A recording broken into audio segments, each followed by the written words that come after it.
بسم اللہ الرحمن الرحیم۔ السلام علیکم ورحمۃ اللہ۔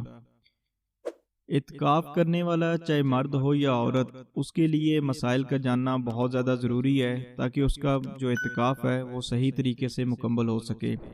اسی سلسلے میں چینل کے اوپر وقتاً فوقتاً مختلف قسم کے مسائل بیان کیے جائیں گے تاکہ ہر ایک مسلمان اس کو سمجھ سکے اور پھر ان پہ عمل کر سکے۔ مسجد کی حد۔ مسجد سے مراد خاص وہ زمین کا حصہ ہے جو نماز کے لیے تیار کیا گیا ہو، یعنی اندر کا کمرہ، برآمدہ اور صحن۔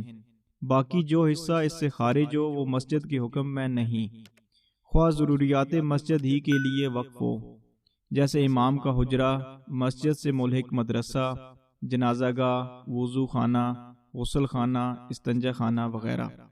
یہ تمام جگہیں مسجد سے خارج ہیں۔ اگر معتکف نے بلا ضرورت ان میں قدم رکھا تو اعتکاف ٹوٹ جائے گا۔ رد المختار۔ مسجد سے نکلنے کی حد۔ مسجد سے باہر نکلنے کا حکم تب لگے گا جب دونوں پاؤں مسجد سے باہر ہوں اور دیکھنے والے یہی سمجھیں کہ یہ مسجد سے باہر ہے، لہٰذا صرف سر باہر نکالنے سے اعتکاف نہیں ٹوٹے گا۔ ہندیہ۔